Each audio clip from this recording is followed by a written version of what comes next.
Welcome to another episode of NeverEndingPanel.com. I'm your host and moderator, Donnie Collin. To the left of me is PJ Harsema, author of the Softwire series and Rings of Orbis online role-playing game based on the series.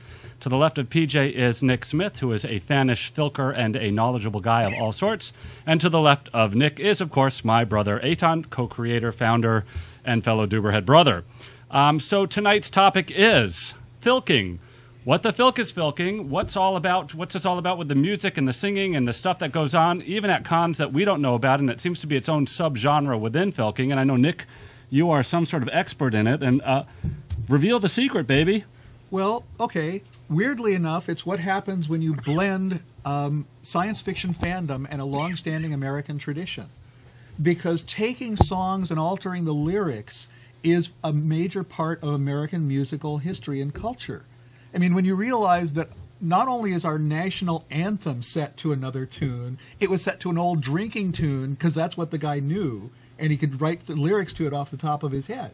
Well, first of all, what is filking? Is it a combination of words? Is it was originally based on a typo. So in other words, the national anthem started as, "How drunk can I be? I'll drink till I can see." Well, I don't remember the lyrics, but it's the thing called "To Anacreon in Heaven," which was a song that you sang to see whether or not you were drunk. But anyway... so like the CHP test of the... Yeah, kind of. But the point is that filk started out as a typo in a fanzine, sort of. But it was somebody was trying to say that there was going to be a folk music circle at a science fiction con, and Karen Anderson and various others thought that it should have its own distinctive name, and so that was the name that was appropriated, and it's stuck ever since. Filk actually was kind of out there for many, many years in fandom because there were a lot of musicians who were also fans or writers.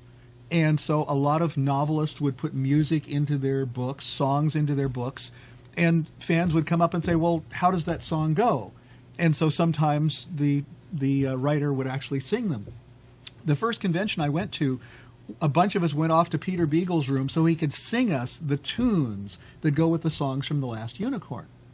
So he had a melody in his head. Yes. And then somebody picked up on it and actually put like strings to it, and you wrote it down in music. Well, even better, frequently authors would set something to a tune they knew, but it would also scan to a completely different tune, and so there would be 3 or 4 tunes out there for the same piece of music because the author hadn't bothered to mention what it was to.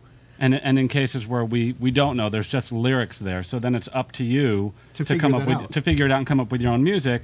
And do you have then competing songs, from Lord of the Rings, from all these things, and how do you determine, or is there a filk off? Well, there actually are songwriting contests in the field, but the best example of what you're talking about PJ, you want to keep it down? I'm really trying to, I can't hear him. Is Tolkien's Lord of the Rings.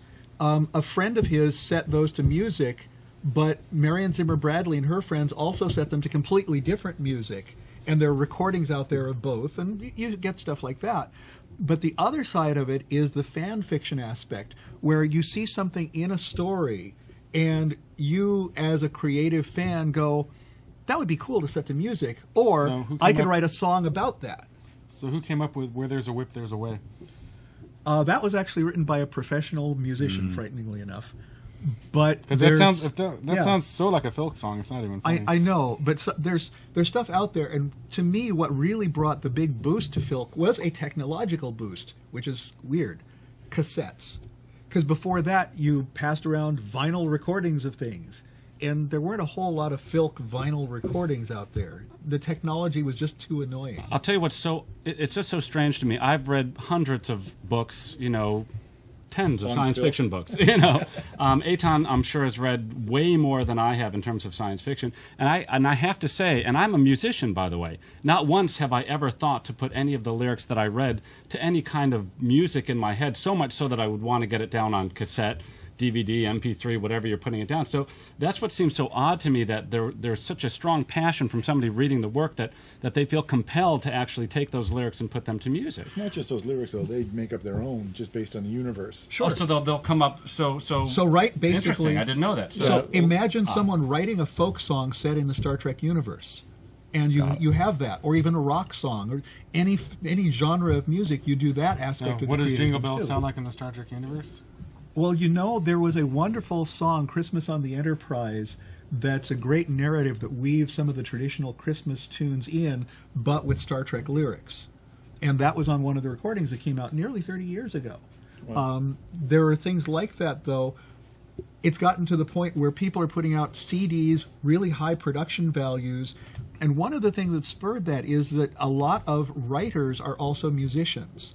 Mercedes Lackey got her start as a writer because she was writing songs, some of them about other people's universes, and some of them people said, well, what's that about? We don't recognize it. And she said, oh, well, that's from a story I've been messing with. Okay, so I know that, for example, Eric Flint's 1632, he has allowed other writers to write into that story, and then he sort of edits them. Yes. So you're basically saying that there's a musical version of that notion. Yes. Which is that in this world there must be some kind of music, and the music would probably be something like this.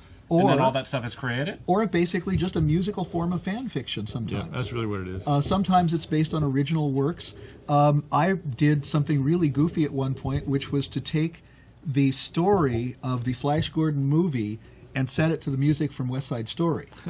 Or there are things like that that are out there. As a challenge, I wanted to see if you could take the story of House of Frankenstein and set it to The Sound of Music. When you're with Ming, you're with Ming all the way? Yeah, well, you'll do whatever you want. No, you'll do whatever well, no, things like that, you can do it. Once you get rolling with it, you can do something weird and creative in the same ways that fans do things like costumes or art or various other creative forms. And so think of it as musical fan fiction, and that's not far off. And I understand you have a convention dedicated entirely to Filking? Well, there are 6 of them in the U.S. per year that way, plus 1.5 in Canada, 1 in England, and 2 in Germany. And what are the kind of numbers you get at these conventions? In the hundreds, typically. I mean, they're not as large as a big regional convention, but the Ohio Valley Filk Festival is about the size of a WesterCon. Wow. On the Rings of Orbis at Christmas time, we have a Filking contest where they take the Softwire stories and put them to Christmas carols. That is awesome. Kids there win have been prizes. So what distinguishes, for example, the Softwire series, which, you know, I understand it intellectually, but what distinguishes that in such a way that somebody could say, oh, I know how the music would sound in that universe? It was completely fan-driven. It was started by fans. It was created by fans. Is it techno? What is it? Well, they just take traditional Christmas songs. Okay. And because they do it in a form base, so they're in the forums, they take traditional Christmas songs and say, sing to this tune, but then they use the Bible of the Softwire to populate the song. Gotcha. So they're not adding necessarily like some kind melody of Star Wars bar scene music to it. But they're just adding the storylines of the Softwire series or Rings of Orbis series. Got it. Well, it's real easy to go to an entire room full of people and say, this is sung to the tune of Jingle Bells. Mm-hmm. Yeah. And they're done. You don't have to explain the tune. But they have words that relate to the story that they love. Got it. Okay. Well, I find it's what I like, and I find is always a challenge, and I'm never quite satisfied, is what people imagine the music is going to be like in the future. And then so you get your Star Wars bar scene, or you get your kind of weird kind of combination of music. Yeah. Me, as a writer, I'd be more interested, I think, not necessarily in changing the lyrics to fit the content of the universe, but more so what that music might sound like. Soundman Tim. I was going to mention that doesn't the whole Filking thing really come out of the sci-fi convention scene? Because that's when people would get together and they have an opportunity to share these, especially before we had the cassette. It's the only place I've seen it. Is that I saw the first time at Worldcon. They ran big Filk festivals. Yes, although there are 2 other aspects, one high-tech and one low-tech. For many years, there have been Filk zines published around the world, gathering song lyrics from these. I brought an example of that. This is one of the long-running ones, Xenofilkia. It's published here in Los Angeles. And this has been going for... It's been running for 20 years without missing an issue. I mean, that's pretty good for a fanzine. And these panels only run for 9 minutes, which means that we are actually out of seconds. So thank you very much for being a part of this panel, neverendingpanel.com. We appreciate our guests being here, and that about wraps it up for us. Thank you very much. Thank you.